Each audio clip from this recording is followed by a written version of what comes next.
Today I'm in Lemon Grove, California at urban farmer Stephen Cornett's farm. Today you're going to find out what he's doing, how he's doing it, why he's doing it, and can he make a living on just 1/8 of an acre. Stay tuned to find out about it coming up.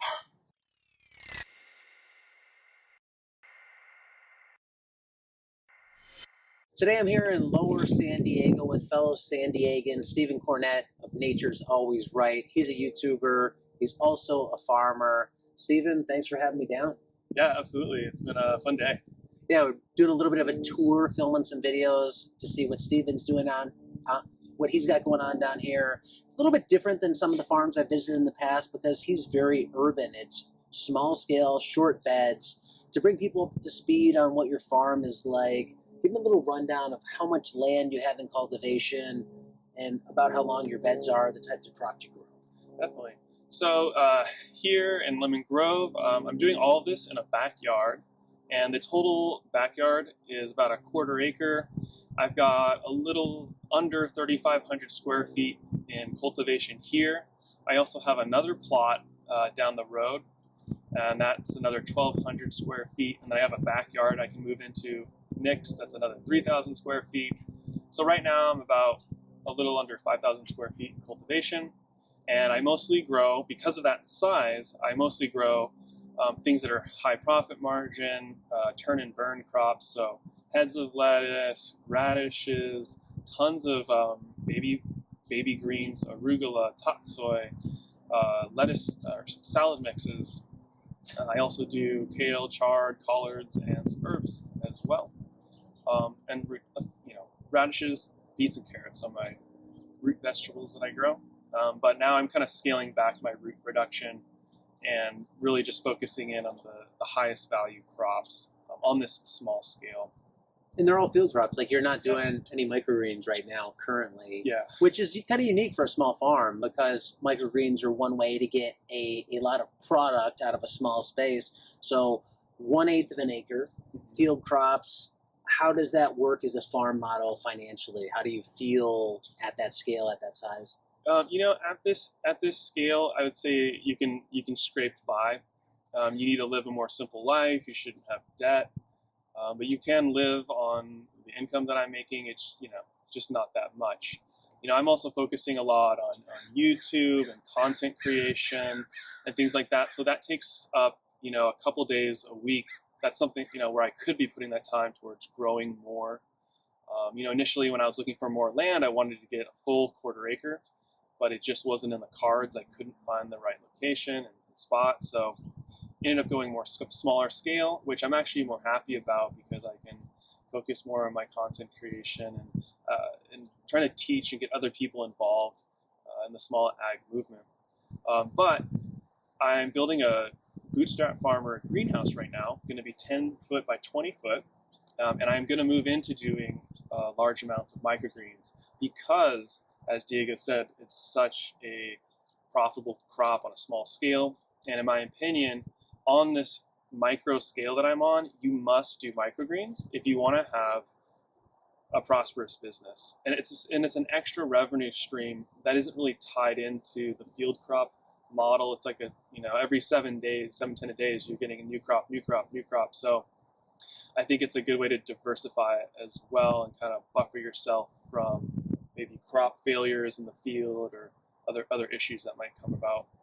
When it comes to microgreens, I mean, they're obviously great for many reasons. High dollar value per square foot. You don't need a lot of extra space to grow them. The learning curve is tremendous. The equipment required is fairly minimal. The one hang-up can be, how's the market for them? Is the market already saturated? Is there any market demand? For you, what are your thoughts on that? Here in San Diego, I think that we have almost like an untapped demand. There's so many people that love what I'm doing in the food, or my buddy Jared out in Lakeside. People are just dying to get this food, and I've seen in the last couple of years the demand really grow even more. And we have many restaurants in San Diego, lots of fine dining. All these chefs are wanting microgreens and really high quality stuff. There's many farm to table restaurants here in San Diego, and there's they say that San Diego County has the most small farms in America, but where are they? I don't know if I believe that. They keep repeating that statistic, but I don't believe it. Probably flower farms or citrus or something like that. Something like that. Because it's like I know all the small farmers in San Diego County pretty much. I know who they are at least. And there's not that many of us. So to me, there's like huge untapped potential. I mean, if I can just feed 50 families a week, that's enough for an income just there. And there's 2-point-something million in San Diego. I mean, the good thing is you're making this work financially for you now based on how you're living. So in addition is only going to make things easier, assuming it's net profitable. Yes. One thing that I think a lot of people struggle with is, what's my niche when it comes to farm? You didn't just roll up at a farmer's market and say, I have bag lettuce and some root veg. What makes Nature's Always Right farm different than another competitor at the farmer's market in the eyes of the customer? Why do people love your stuff? Why do you have these diehard supporters? Because I'm growing in a way that's completely different than anyone at the market. I use absolutely no type of pesticide. I don't even spray soap. I don't spray neem oil, nothing. I build 90% of the nutrients inputs are made on site. The produce that I bring to the market, basically all of it is harvested that morning or the day before. So the freshness, the quality, the nutrients in my food, the flavor, also an indicator of nutrients, is much higher. And people tell me that my salad mix will last 2 to 3 weeks sometimes. Just the texture of everything, the flavor of everything is so much better. And that's kind of what I think has driven a lot of the popularity for me at the market, as well as my story. I typically will tell people, I'm the farmer. I grew this for you. Or I'll tell them, I harvested this for you this morning. And I think that having that really intimate connection is really valuable to a lot of customers. And to me, as a farmer, I believe farmers, we are the real doctors. We are the real people bringing health to the world. And it's kind of funny that we know our mechanic or, somebody like our computer repair person, we know them better than we know our farmer. We've never even met the farmer, yet they're the ones day after day bringing us sustenance and life. And we don't even know who they are or what they believe in. And these things are really important if you want to live a healthy life with eating good food. There's a lot of people out there that resonate with that idea of the whole Hippocrates, let food be thy medicine. Salatin, we'll talk about this, finding the people that resonate with this, go to chiropractors, those types of things, natural doctors. When you tell your story to customers in the beginning, how do you convey, I'm building soil, I'm raising crops differently? Because some people you say, I'm going to use compost teas or no-till, and it's kind of like, they don't know what that is. Like, are you putting words on signs to draw these people in? Are you making sure that certain things are said? How do you communicate what Nature's Always Right is doing, so when the people walk by the booth who are going to resonate with that message, you make sure that they're stopping to get in the conversation? Yeah, it's a great question. It's definitely signage. On both of my signs that I use, I've got a kind of a sign that sits out in front of my table so people walking by can see it and read it. It's kind of got a mini story about me, that I'm no-till, I'm beyond organic, it's grown in Lemon Grove, and then so the signage, then also me, when people walk by, I'm calling out to them, hey, everything here is grown in Lemon Grove, I do everything naturally, I don't use any type of poisons or pesticides, I have a little spiel basically that I give new customers. And what I've noticed, the sales technique that works the best for me is if someone's walking by and I say, hey, how's it going? Everything at my table is grown in Lemon Grove and was harvested today. Boom. Like 80% of people will stop and they'll be like, oh, whoa, Lemon Grove? That's only a few miles away from here. I didn't know there was a farm there. And then now I can get a conversation going and boom.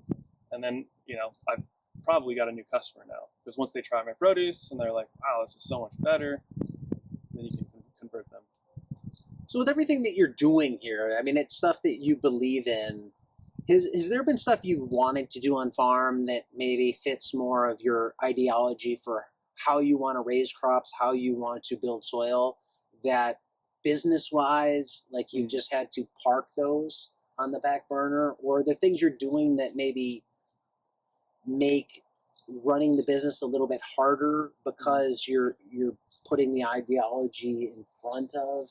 Yeah, I've tried to be as balanced as I can with ideology versus the business aspect, and I think that when I started farming, I was definitely a lot more idealistic. You know, I was more like, I don't need to understand the microbiology. I don't need to understand all the science behind what's going on, because ultimately I understand the macro patterns. I understand, how nature's actually operating. And what I ended up realizing, that it is important to kind of understand, to incorporate a little bit of reductionist reasoning and looking at these smaller layers, because it kind of can tell me, what is actually working. Like, we talked about recently, how effective is no-till and using a broad fork? Does it, is that really beneficial? So some things, I guess, that I've cut out a lot of things I thought are unnecessary.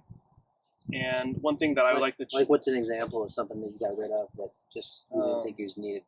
I would say crop diversity is something that I've changed a bit. And that's something that I guess Curtis has helped me a lot with, is the constant analysis of your crops. What is working really well, what's selling really well, what's profitable, his whole 5 factors of what makes a crop valuable. Following that with something big. And that's part of, like, this year I'm going to reduce the amount of root veggies that I'm growing, and I'm actually going to partner with another farmer, a friend of mine, the farmer that I started with 8 years ago. And what I think we're going to do is I'm going to really just focus in on the greens, which is what I should be doing on this micro scale, business-wise. Then I can incorporate some of his longer growing stuff that it's harder for me to do with less beds, like some carrots and beets, and he grows cabbage and broccoli. Those are all things that they're so long. They're not smart business-wise to grow on this small of a scale. So I'd say doing that has been a big change for me. Because you really have this balance of, ideology, resources, and time. And time you could even lump with resources.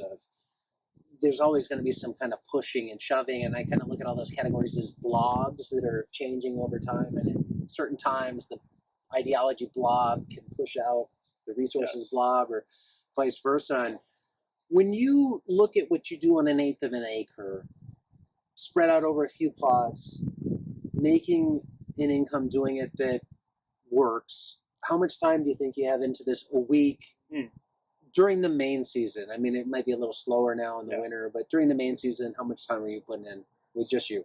Just me. So now that the farm's developed, there's not as many projects going on. My beds are developed, my soil's structure is so much better. Broad forking and seeding is faster. I'd say I spend like 20 hours a week, probably, something like that. That includes the market? Not including the market. That's for the market. Add on another 14 hours. So like 34 hours a week, something like that, tending to the crops and selling it, that whole process. And I occasionally do have people that come out and help me, people that are interested in learning about gardening, or just, want to get outside and do some work. And, so I do have a little bit of help. My wife helps me on market day, all the packaging and all that. If I didn't have her, I'd have to probably wake up at 4 every morning to actually do it all. In the beginning when I started, it definitely, maybe it's up to 50, 60 hours a week dealing with the garden, because, I'm a little bit, not as much experience, and the systems aren't as developed, and my techniques aren't as developed, but, every year the farm gets more efficient and better now. And I think like the 3rd year to me feels like it's going to be the breakthrough year. Because at the beginning it's immense amount of energy to learn, to figure out processes, to build everything, to get it all set up, and then eventually that all becomes internalized or done, and it becomes just execute with what you have. To get this all done in 20 hours a week, what's one process on the farm that's been a game changer that allows you to do this? I think just dialing in my bed prep techniques for sure. I can change a bed over so quick now, and also keeping as much of my crops direct seeded as possible. I'm doing a lot of salad greens, and the root veg, of course, is all direct seeded. Pretty much the only thing I'm transplanting now is lettuce and herbs. So I have a tilther. That's one thing that speeds up bed prep for me when I really need a really fine seed bed for like my greens mixes. Tools like the greens cut harvester. That's an amazing time saver. So I mean, that was going to be my next question. What's the one tool that's made it easy? The quick cut greens harvester. Yeah, to me, the quick cut greens harvester is the best farming tool on the market. As far as like the return on investment that you're going to get, the amount of time that you get back, the back saving that you get, and then the money. I mean, I paid that thing off in like 3 weeks or some 4 weeks with all my salad greens. So, because I'm harvesting like 25 pounds of greens a week. So if I'm selling that at $10 a pound, it's $250 a week. So you can pay that tool off really quick. So quick cut greens harvester, I mean, I look at that as like a must-have starter tool. Yeah. Why would you do it any other way unless it's a crop like salmonella that you can't use it for? So let's say you had a bed of lettuce and you harvest it with the quick cut greens harvester. You mentioned your bed turnover process is really quick. You just harvested lettuce. You're not going to get any regrowth on that. It's time to cycle the bed over into something else. What's your process for turning it over? Is this a baby lettuce or a head lettuce? Let's just say baby lettuce. So if it's baby lettuce, just taking out the lines, bringing in my, usually I use a hula hoe, and just quick scraping. And I've gotten better at the scraping over time. It sounds like a weird thing but I basically let the weight of the hoe do most of the work, and I try to not dig down to the soil much, and that causes there to be less soil mixed in with the crop residue, and that makes it easier for me to rake up the crop residue and get it out of there. Something recently I've been experimenting that works is I'll just take out the biggest chunks of crop residue, and then I'll kind of leave the rest there. I'll bring my compost in, spread it out, broad fork, and then depending on the crop, if it's going to be a direct seeded salad mix, usually I will use the tilther. But now that my soil structure is so good, I'm noticing I don't have to use the tilther as often anymore. So, trying to take out steps or like have the step, like I used to hula hoe, and I'd take like twice as long to clean up the crop residue because I thought it was necessary to get it out of the way so that the seeding would be, the germination rate would be really good. But I realized it didn't really matter as long as I get the roots out and there's nothing growing back. You're just incorporating those leaves back into the soil. It's quickly turning into soil again. So it's like, why do the work if you don't have to? Exactly. Trying to find places where I can minimize the work constantly.